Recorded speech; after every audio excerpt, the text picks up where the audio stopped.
Hard data on Game Pass has been hard to come by, but plenty of it was released in a GDC panel today, and a lot of it is astonishing.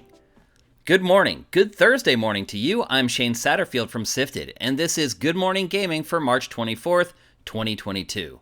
The show is in our patrons' feeds bright and early every weekday morning, and free on our YouTube channel for everyone else. You can find our flagship show, Game Face, by searching your favorite podcast service. You'll find the podcast versions of the rest of our content in the same feed you found this.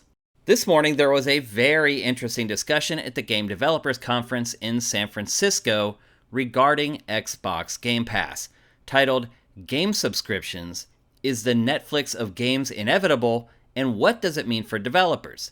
It was hosted by Piers Harding-Rolls from Ampere Analysis, and it included a lot of the first real data on Microsoft's wildly successful Game Pass. Let's take a look at each data point that was presented. First of all, again, according to Ampere Analysis, Game Pass members play 40% more games across 30% more genres after joining. So the big question with Game Pass was, are people actually spending more time playing video games when they have so many choices at their fingertips? And the answer to that is a resounding yes. They're playing 40% more games. Not only that, having so many games just sitting there at their whim has convinced them to break out of their comfort zone and try genres that they normally do not play. Both of these data points are very, very encouraging. Next, player count multiplies 8.3 times when a back catalog game joins Game Pass, meaning Marvel's Guardians of the Galaxy. When it joined Game Pass, the player count went up 8.3 times. So if you're a publisher that has a game as a service that's struggling, or just a game in general that's struggling, and maybe you just need critical mass to see what people really do when they're playing your game, Game Pass is a great place to experiment.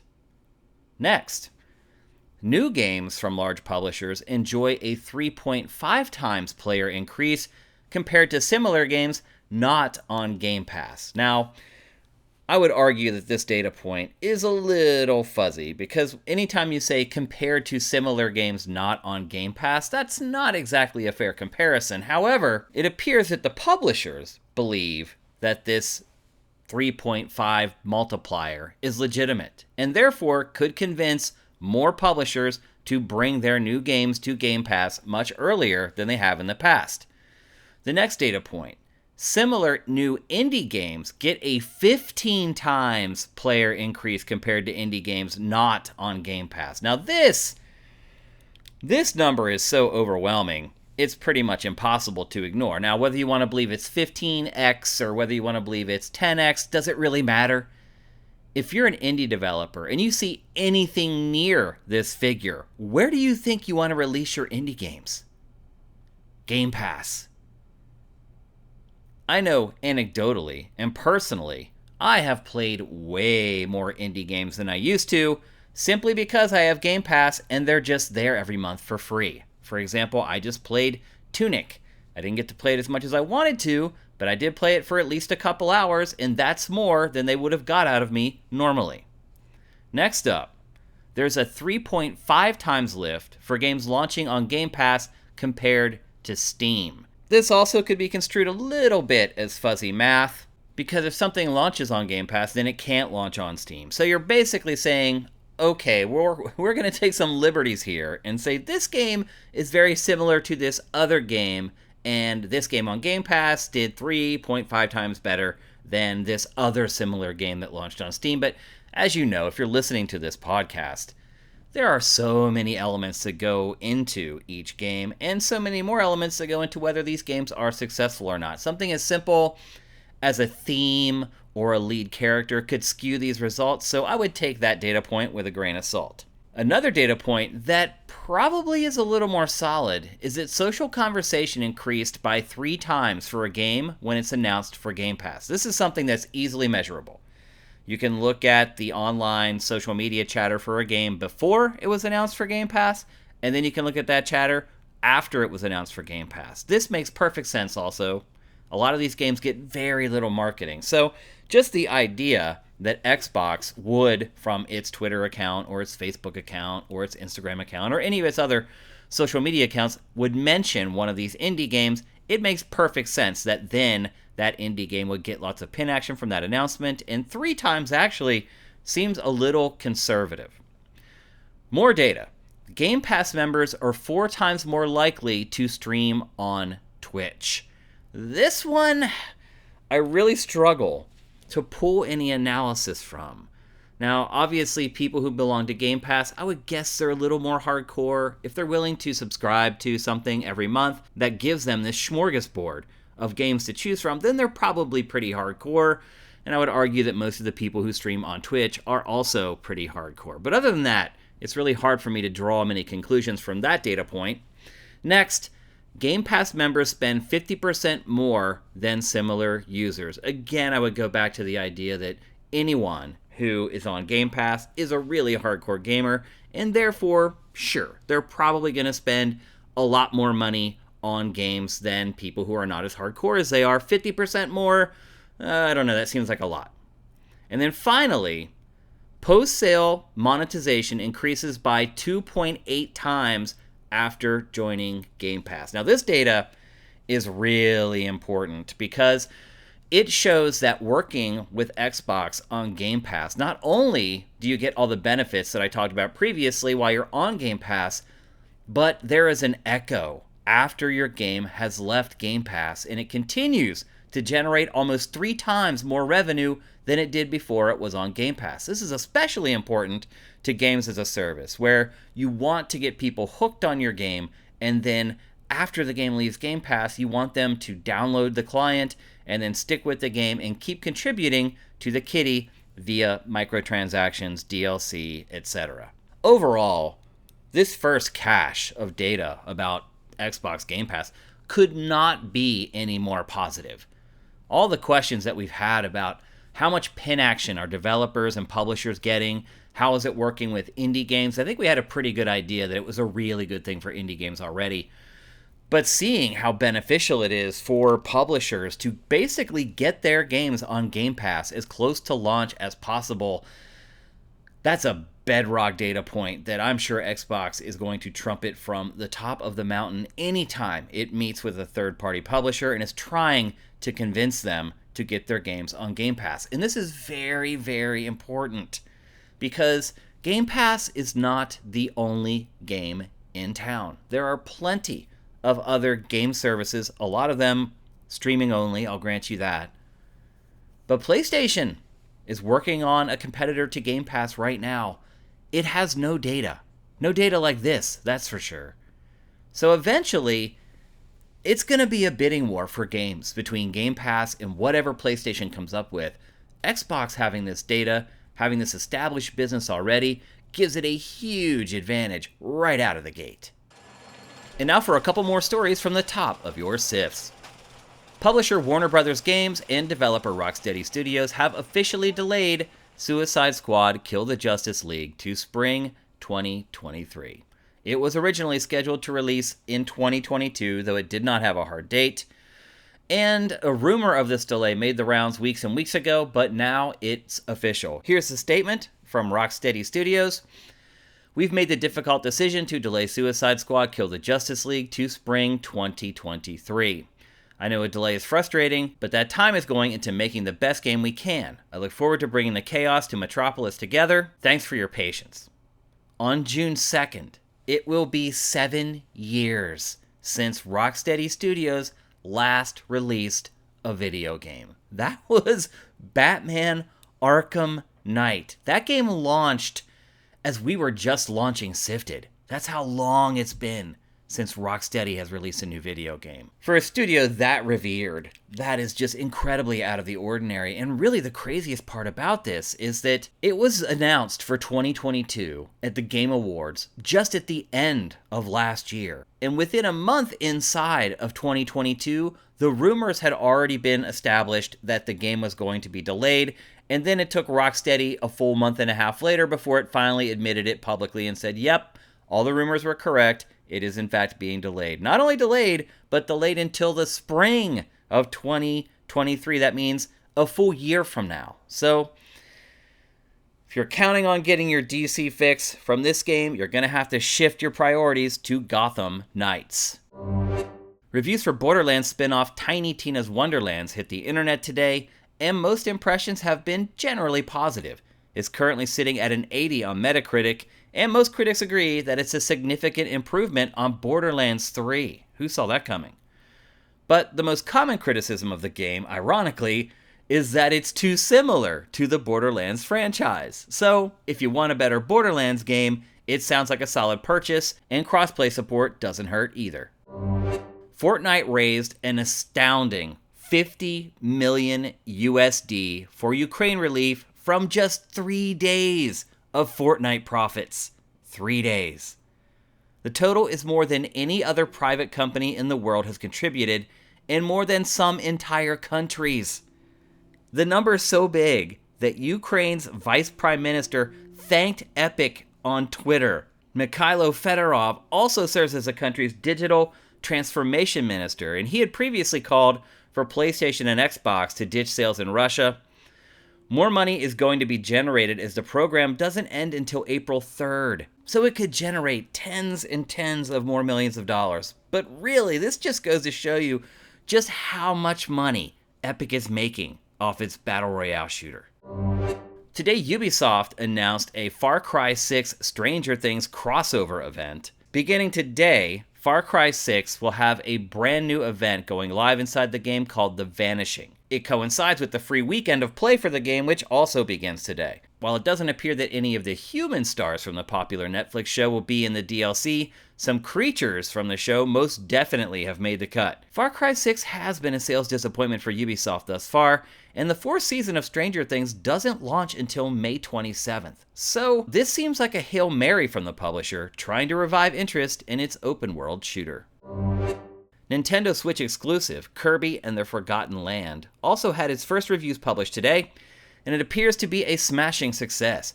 Currently sitting at an 85 Metacritic average, Kirby's first ever 3D platformer is showing that the pink puffball can navigate new dimensions with ease. Probably the most encouraging thread across the reviews is that longtime Kirby fans will enjoy it just as much as the old games. Many reviews also cite its upbeat tone as a ray of light in what can be dark times. The one common criticism is that the game is simply too easy and lacks much replay value once the quest is complete. Others say too much of the content is repeated, but otherwise, it's all systems go for Kirby's latest.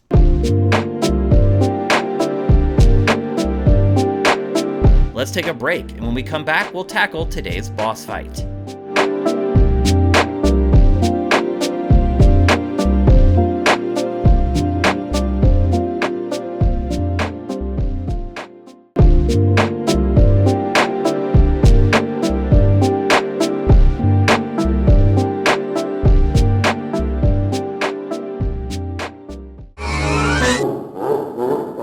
Welcome to today's boss fight, where I tackle random topics that may or may not be related to video games. Today I want to discuss something that came to light for me personally recently when I did something that I have not done for quite a while. I finished a video game. I know that sounds crazy. That game was Ghostwire Tokyo, and the only reason I finished it is because it's only 12 hours long. For the record, here's a list of games that I've played for at least 10 hours recently, but I have no idea if I'll ever finish. Stranger of Paradise, Final Fantasy Origin, Elden Ring, Gran Turismo 7, Babylon's Fall, Horizon Forbidden West, Dying Light 2, and on and on. And that's just since the first week of February. That's a gigantic backlog that just started about 6 weeks ago. This would have been completely out of the ordinary for me just 5 or 6 years ago. Back then, I finished pretty much every game I played because I was writing a review for the game. Now that I'm running SIFTD, I do not have time to write reviews, and I'll be honest with you, the video game review has kind of become irrelevant anyway. But if I were to want to do more of our game evals, which by the way, our game evals on SIFTD have custom scores, meaning you tell us how much you care about each category of a video game, and you get a custom score based upon your taste. But I quickly realized after we launched SIFTD that writing reviews for games is so 2010. Instead, I'll spend 30, 40, or in the case of Elden Ring, well over an hour talking about games on GameFace. And for whatever reason, I've convinced myself, and maybe you guys have convinced yourselves too, that I do not need to finish a game to speak authoritatively about it on a podcast, where you're not putting a hard score to the game, where you're just kind of giving your impressions and trying to help people figure out whether they want to buy it or not. So, shifting from writing hard reviews to discussing games on podcasts has drastically shifted how I play games and how much time I actually spend playing them. Again, I used to have to finish them for reviews. I used to demand that my editorial teams finish games before reviewing them. And I'll be honest with you, it works. It worked at both XPlay and Game Trailers. Both of those publications are still known for their reliable reviews across years and years of data. So I don't think the concept of finishing a game before you write a formal review is dated or doesn't provide reliable feedback to viewers or readers. I absolutely think it does, and I still think that if you're going to put a definitive score on something, you do need to finish the game. Now, one of the common things that I would say when people would ask me, Shane, why do I need to finish the game before you're willing to publish my review? And it's because some games get a lot better or a lot worse the further you get into them. A good example of that is the game that I just finished, Ghostwire Tokyo. If you play just the first couple hours of that game, it seems awesome. It makes an amazing first impression. I seriously, the first 2 hours I spent with Ghostwire, I was like, hey, this might be a Game of the Year contender. But then I kept playing, and soon I realized that the game becomes extremely repetitive, that the environments become very repetitive, the enemies become repetitive, the mission objectives become repetitive, and it kind of limps across the finish line. A lot of games do that. Look at the last couple of Assassin's Creed games. First 20 or 30 hours, amazing. And then you realize you got about another 40 or 50 to go. And the next 40 or 50, a lot of times, your character becomes completely overpowered and you're just walking through the game. I think we're seeing some of that with Elden Ring. Really tough at the beginning, but now that the game's been out there and people have figured out builds that can help you kind of walk through the game, you're seeing people one hit or two hit some of the most difficult bosses in the game. So that's kind of been one of the pillars that I've stood upon for why games need to be finished in order for you to review them. And in the past, honestly, a lot of times, games would be finished before we would talk about them on shows like Invisible Walls. And people who didn't finish the games would be kind of the tertiary part of the discussion. But times change. And I'm at SIFTD now, and we do not generate as much revenue as we did at Game Trailers, and therefore we do not have a staff the size that we had at Game Trailers. And so I have to play every game, and Matt has to play every game, and it's completely unrealistic to expect that either one of us finish games before we talk about them on GameFace. And my question to you is that okay? Now, we are honest. Every time we discuss a game, we share exactly how much time we spent playing them, and I think that's important because it helps set your expectations. So sometimes Matt plays more of a game than I do, and he generally leads that discussion, and I'll just kind of chime in with a couple things that I noticed in the limited time that I played it. And then vice versa for me. If I've spent more time playing a game, I lead the discussion, and Matt will jump in when needed with some anecdotes or some other observations that he's made with the time that he's played it. So editorially, we keep it buttoned up. We're not trying to manipulate you guys and make you guys think that we've played 70 hours of every game. We're honest, and I think that's important. But do you guys feel like you get all the information you need based upon the amount of time that we're playing? Do you feel like after we've discussed a game on GameFace, and then you go and play it for yourself, that our impressions of the game, even though we may or may not have finished that game, are still valuable? Do you feel like we've led you in the right direction? I'm curious to hear your input because I hate it. Honestly, I wish I could play games and finish them. I wouldn't say I have an OCD about completing things, but I do. Maybe it is an OCD. I do have this feeling where I like to wrap stuff up, and I hate having these kind of hanging threads in my life. And every game that I dedicate more than 10 or 15 hours to that I don't finish becomes one of those dangling threads. And I wish I could sit here and say, you know what? One of my resolutions for 2022 is to finish more games. It's just completely infeasible. So I would be lying to you if I said I was going to change. But I am curious to hear your impressions. Matt and I not finishing as many games as we hoped that we could finish has affected how much you rely on our impressions when you go to buy games yourself.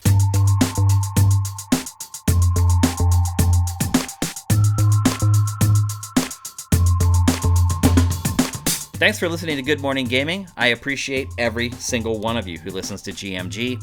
I'm Shane Satterfield, and you can do what the cool kids do and follow me on Twitter at Dinfire, and while you're there, follow Sifted at Sifted Games. After that, head on over to patreon.com/Sifted and drop us a pledge. We'll be back with another episode tomorrow, but until then, make sure you seize today, because there will never be another.